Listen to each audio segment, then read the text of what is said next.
Ibinandera ng Pangulo sa kanyang SONA ang mga napagtagumpayan ng pamahalaan sa health sector.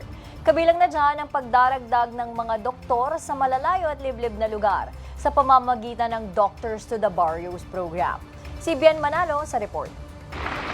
Ang ating sistema ng universal healthcare ay ang pangunahing seguridad sa kalusugan ng bawat Pilipino, katuwang ang DOH at saka ang PhilHealth. Sa kanyang ikalimang State of the Nation address, ipinagmalaki ni Pangulong Ferdinand R. Marcos Jr.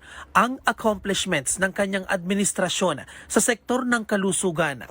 Umaabot na sa mahigit 2 milyong pasyente ang natulungan ng zero balance billing sa buong Pilipinas.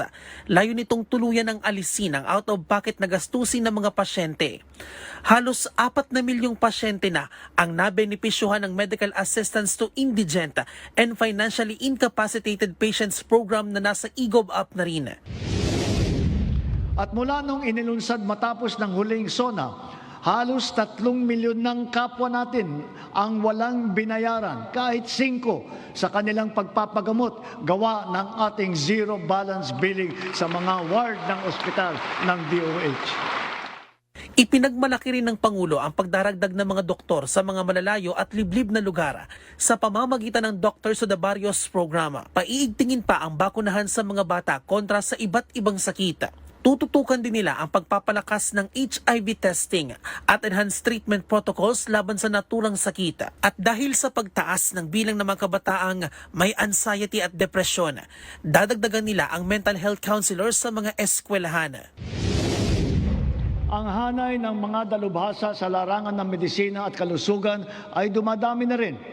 Mula nung na magsimula tayo, mahigit dumoble ang kumukuha ng medical scholarship kapalit ng obligasyon na maglilingkod sa mga pampublikang ospital sila balang araw. Sa kanilang pinamamalas na serbisyo publiko, ang ating mga Doctors to the Barrios ay nagsisilbing huwaran sa ating mga susunod na henerasyon ng mga Pinoy na doktor. Dadagdagan din ang specialty centers sa buong Pilipinas. Umaabot na sa mahigit 200 specialty centers ang naipatayo na ng administrasyon. Target nila na makapagpatayo ng 349 specialty centers bago matapos ang 2028. Ipinagmalaki rin ng punong ehekutibo ang YAKAP o Yaman sa Kalusugan Programa ng Philippine Health Insurance Corporation of PhilHealth. Umaabot na sa mahigit 30 milyong Pilipino ang natulungan ng programa. Mahigit 50 bagong urgent care and ambulatory service o bukas centers ang nagbibigay serbisyo na sa buong Pilipinas at mahigit 1 milyong pasyente na ang natulungan nito. Sa ating ginagawang mga pagbabago, mas marami pa ang matutulungan nito, anumang antas sa lipunan. Paraan natin ito upang mapakinabangan ng mamamayan ang buwis ng kanilang binabayaran. Wala na ring GL, kaya hindi na kailangan pumila o magmakaawa pa sa sino mang politiko.